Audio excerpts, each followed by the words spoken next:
নববর্ষ উপলক্ষে ঢাকাসহ সারা দেশে বাড়তি নিরাপত্তা ব্যবস্থা গ্রহণ করা হয়েছে বলে জানিয়েছেন ঢাকা মহানগর police DMP commissioner Sheikh Mohammad Sajjad Ali.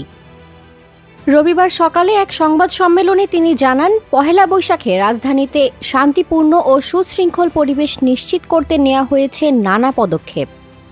তিনি বলেন, এবছর নববর্ষ উদযাপনে থাকবে বাড়তি উৎসাহ উদ্দীপনা। ঢাকার বিভিন্ন অনুষ্ঠানস্থলে ড্রোন ক্যামেরা, ডগ স্কোয়াড ও বিপুল সংখ্যক পুলিশ সদস্য মোতায়েন করা হবে। বাড়ানো হয়েছে গোয়েন্দা নজরদারি। তবে কিছু নির্দেশনা মেনে চলার আহ্বান জানান ডিএমপি কমিশনার। তিনি বলেন, শোভাযাত্রায় কেউ মুখোশ পরে অংশ নিতে পারবে না। শব্দ দূষণকারী বাঁশি বাজানো নিষিদ্ধ।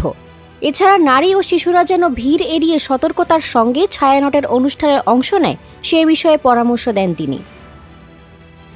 অন্যদিকে সকালে রমনা বটমূলে র্যাবের নিরাপত্তা প্রস্তুতি ব্রিফিংয়ে র্যাব মহাপরিচালক AKM শহীদুর রহমান জানান, নববর্ষ ঘিরে সারা দেশে কঠোর নিরাপত্তা জারি করা হয়েছে। তিনি বলেন, বিভিন্ন সংস্থার সমন্বয়ে আমরা সর্বোচ্চ নিরাপত্তা ব্যবস্থা গ্রহণ করেছি। ইফটিজিং সহ যে কোনো অপ্রীতিকর ঘটনা প্রতিরোধে র্যাব থাকবে তৎপর। চারুকলায় ফ্যাসিস্টের মুখাকৃতি পুড়িয়ে ফেলার প্রসঙ্গেও তিনি কথা বলেন। এ সময় তিনি বলেন, এই ঘটনায় নিরাপত্তা ব্যবস্থার কোথাও ত্রুটি ছিল কিনা তা তদন্ত করে দেখা হবে। যদি কারো গাফিলতি পাওয়া যায় তাহলে তার বিরুদ্ধে যথাযথ ব্যবস্থা গ্রহণ করা হবে। এছাড়াও বর্ষবরণ উপলক্ষে উৎসবস্থলে আগত জনসাধারণের নিরাপত্তার স্বার্থে কিছু অতিরিক্ত বিধিনিষেধ আরোপ করা হয়েছে।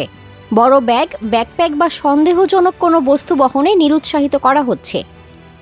উৎসবস্থল ও আশেপাশের এলাকায় স্থাপন করা হয়েছে পর্যাপ্ত পরিমাণ সিসিটিভি ক্যামেরা।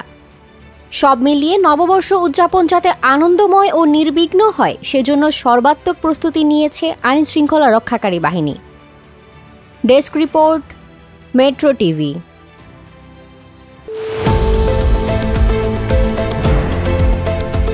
দেশের পাশে, বিশ্বের সাথে, মেট্রো টিভি।